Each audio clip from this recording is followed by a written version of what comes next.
गोस्वामी तुलसीदास की रचना रामचरितमानस का अंतिम कांड उत्तरकांड है। उसकी कुछ व्याख्याएं हमने अपने पिछले वीडियो में देखी है। हम उसी प्रसंग को यहाँ आगे बढ़ाते हुए अगली व्याख्या को देखने का प्रयास करेंगे और उसका प्रसंग क्या है इस बात को हम जानेंगे। हमने पिछले पद में देखा था कि किस तरह से गुरु काकभूषुंड जी को ज्ञान का संदेश देना चाहते हैं, परंतु वह ज्ञान नहीं भक्ति की श्रेष्ठता को ही बार बार कहते हैं। परिणाम स्वरूप गुरु से शापित होकर काक बन जाते हैं।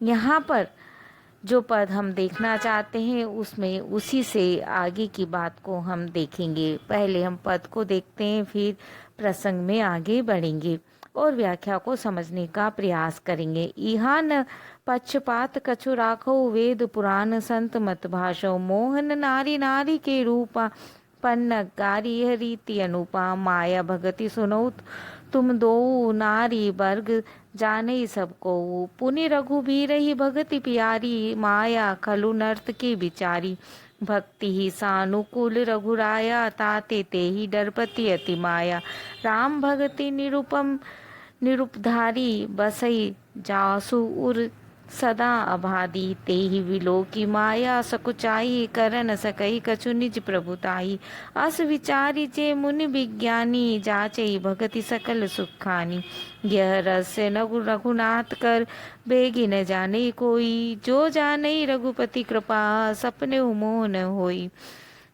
और ज्ञान भक्ति कर भेद सुनो सुप्रेम, जो सुनी होई राम पद प्रीति सदा अविच्छिन्न। जब ज्ञान और भक्ति में बात आती है और भक्ति को श्रेष्ठ बताया जाता है, तब गरुड़ जी प्रश्न कर रहे हैं यहाँ पर काकभूषुंडी जी से कि आपने जो भक्ति को श्रेष्ठ माना है तो ज्ञान किस तरह का है।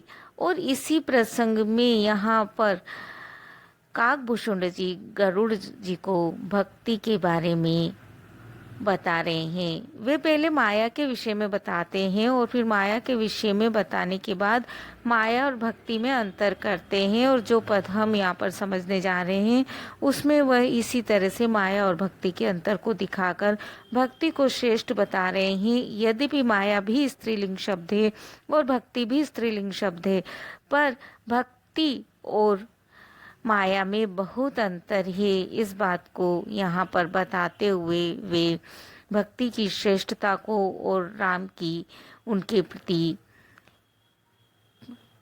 प्रेमपूर्ण बात को स्पष्ट करना चाहते हैं। यहाँ न पक्षपात कछु का राखो, वो कहते हैं यहाँ इस जगह में जहाँ पर माया और भक्ति में अंतर बताने जा रहा हूँ वहाँ पर मैं पक्षपात कछु राखो, कुछ भी पक्षपात नहीं रखूंगा। बिना पक्षपात के आपको पूरी बात तटस्थ साथ से बताने का प्रयास करूंगा। वेद पुराण संत मत भाषो, और जो कुछ भाषो अर्थात कहूंगा वह मत वेदों का, पुराणों का और संतों का है।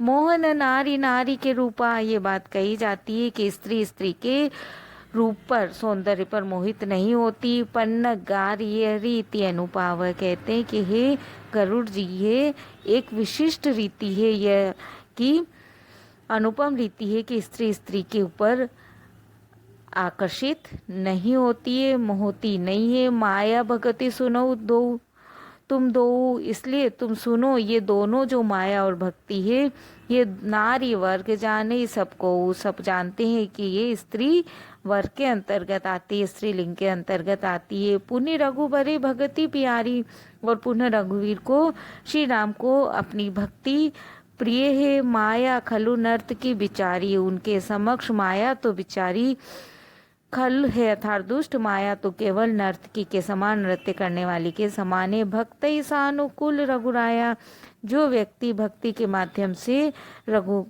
रघुकुल के राम पर के प्रति अनुकूल होता है। ताते ते ही डरपति अति माया, उससे माया अत्यधिक डरती है। राम भक्ति निरुपम निरुपाधि, वो कहते हैं राम की जो भक्ति है वह निरुपम है, उसकी उपमा किसी से नहीं दी जा सकती और नहीं उसकी कोई किसी से उपाधि में समानता की जा सकती है। बस ही जासु उर सदा आबादी, जिसके हृदय में ये अबाध गति से निरंतरता से निवास करती है, ते ही विलोक की माया सकुचाई, उसे विलोक कर उसे देखकर माया भी संकुचित हो जाती है। कर न सकई कछु निज प्रभुताई, और अपनी प्रभुता अर्थात अपने स्वामित्व को उसके ऊपर वह कुछ भी नहीं कर सकती है, अर्थात उस पर अपना प्रभाव नहीं दिखा सकती है। अस विचारी जे मुनि विज्ञानी, इसलिए जो ज्ञानी मुनि हैं वे इस बात का विचार करके जाचे भक्ति सकल सुखानी, जाचे अर्थात उसका निर्णय करते हैं कि भक्ति ही संपूर्ण सुखों की खाने, संपूर्ण सुखों को देने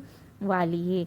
यह रहस्य रघुनाथ कर बेगी न जाने कोई, वो कहते हैं कि ये रहस्य रघुनाथ के भगवान के हाथ में श्री राम के, इसलिए कोई भी इसे नहीं जान सकता है। जो जाने रघुपति कृपा, इसलिए यह रहस्य वही व्यक्ति जान पाता है जिस पर राम की कृपा होती है। सपनों मोह न होई, और ऐसे व्यक्ति को फिर सपने में भी किसी के प्रति मोह नहीं व्यापता। और ज्ञान भक्ति कर भेद सुनो सुप्रवीण, और वो कहते हैं कि हे सुप्रवीण है ज्ञानवान गरुड़ जी, आप और ज्ञान और भक्ति के भेदों को सुनिए। जो सुनी होई राम पद, जिन्हें सुनकर राम के पद की प्राप्ति होती है, राम के चरणों का स्मरण होता है, उनकी राम के चरणों से समीपता प्राप्त होती, प्रीति सदा अविच्छिन्न, और उनमें अविच्छिन्न लगातार प्रेम की भावना जागृत होती है। इस तरह की भक्ति के गुणों को आप और सुनिए, इस तरह वह भक्ति के गुणों को और भी आगे के पद्यों में बताने का प्रयास करेंगे। अवधी भाषा में बहुत सुंदर तरीके से उन्होंने यहाँ ज्ञान का निरूपण करने का प्रयास किया है और ज्ञान के रूप को दिखलाया है। आप इस वीडियो को अपने मित्रों को शेयर करें और लाइक भी